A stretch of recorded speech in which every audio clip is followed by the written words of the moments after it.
Hello and welcome to another Overlord lore video, and today is the day that we are answering an interesting question, namely, could the former overlords of the New World, the 8 Greed Kings, actually defeat Ainsul Ghoan, as in the former human and his entire guild base, or would Ainsul Ghoan's forces prevail?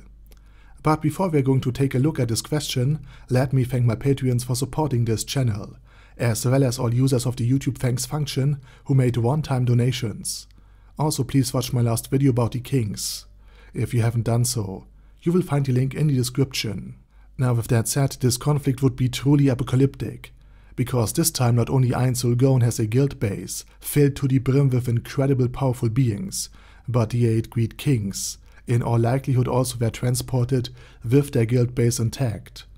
And I'm referring to the floating city, of which no actual Overlord pictures yet exist, hence why I'm using stand-ins.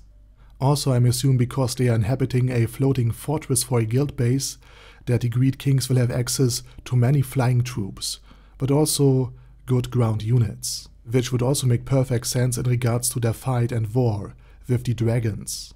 And for some reason, maybe because Platinum and the other dragons, in a desperate attempt to purge this world from players, used whatever wild magic they had left and restored the 8 players that once almost killed the entire race back to full health, alongside with their guild base, so that now, once again, players would fight other players, like the time when Xurshana perished at the hand of the 8, or that time when the leader of the 13 heroes fought and killed the only other player and friend that traveled with him to the New World. Or maybe because someone pushed a certain red button, who knows? And maybe because they are as greedy as the old tales tell. Maybe because the Theocracy used Downfall of Castle and Country, their mind control world item. Or maybe because they hear the name Ainsul Ghoan, and this alone strikes fear into their hearts. They decided to immediately attack the Sorcerer Kingdom in order to crush the players that have built it, even putting aside their former vendettas with one another. For remember, they just had a civil war that killed them. At the morning of the first day of the war, the capital city of the Sorcerer Kingdom registers an incredible force teleporting to them. Ainz, quick to react, warned Albedo, Shaltir, Shizo and Aura, who had been with him, to be ready to defend the throne room, before immediately changing his order to a full-scale retreat upon realizing the sheer magnitude of the assault. As soon as his words have faded, 8 figures came out of the delayed teleportation spell. Wounded and debuffed, they nonetheless started their assault with incredible ferocity, only to be assaulted themselves by a tripled maximized shockwave of Ainsul Ghoan's own magic, followed by a bright flash of light. But the 8 withstood the blast, and now, despite still being blinded, one of the melee fighters rushed forth, hitting the vile skeleton straight in his face, smashing his head into the wall, before being impaled by 2 lances, that of Einherjar and that of Shaltir, while the rest of his force had been assaulted by the beasts of Aura, summoned just in time.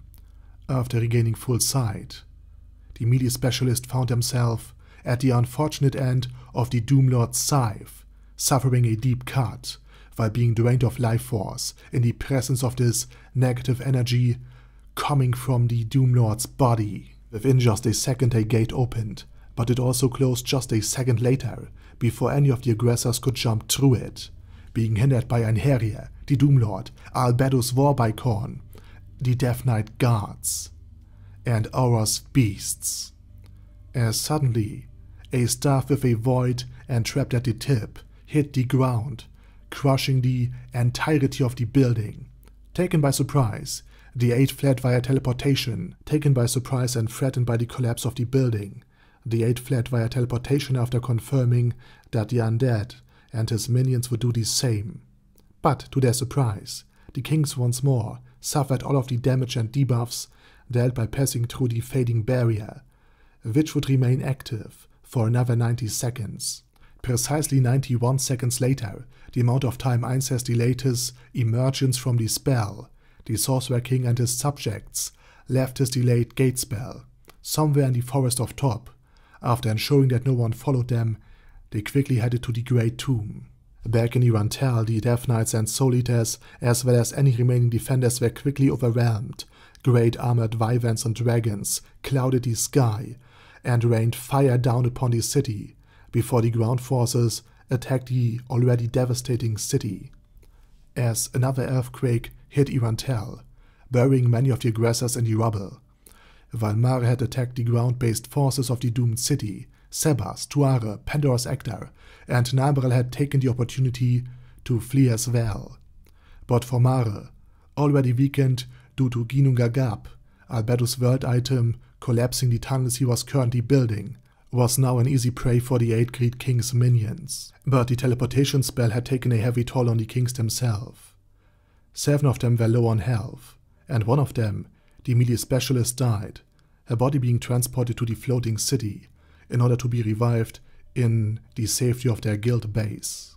But not only Irantel, Hobrun, Arventar, and even the already destroyed capital city of Riestais had been assaulted by minor but still very powerful forces and taken within the same day, after reinforcement arrived from a King's Gate spell. For Ainz, this first day of war had been a disaster. They lost the Sorcerer Kingdom. They lost the capital. The Sorcerer King had to flee. And the worst of it all, a child of one of Momonga's dear friends, one of the Twin Floor Guardians, had been killed. After the resurrection has taken place, all of them stood united in hate, and devious plans were already made to punish those false king. Ainz would now take an old plan from Demiurge that has already proven that it will work, modify it, and make it even more diabolic than even Demiurge could ever hope to be.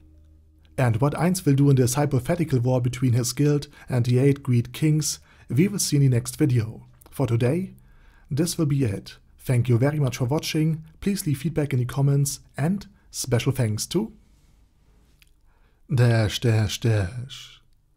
Guy Yi, Ben C, Chrissy, Crowley0221, Sia, Death is Mercy, Deathless Dragonlord, Dystopia the Second, Feral Shivan, Guy with That Head, Hector Marino, Hoss, Huster, Jacob G, Jana B, Jason, Chromius, Legendarius, Lelouch Britannia with a Mustache, Lexus Fox, Lord Nishikian Rai, Lord Touch Me, Merovec, Mr. Shoes, Michael R, Michael Y, Okill, Overlord General Gasper, Paddy Pantom, Personage, Primus 11, Shadow Lightning Wolf, Shrine Keeper, Texas Deer, the Orc Warboss Rock Ed Smasher, T.E. Wang, Vash Hawkeye, Venture Fanatic, Wilhelm, and Zonagon. Thanks guys. Anyway, have a nice day, and I hope to see you all again soon on my next video.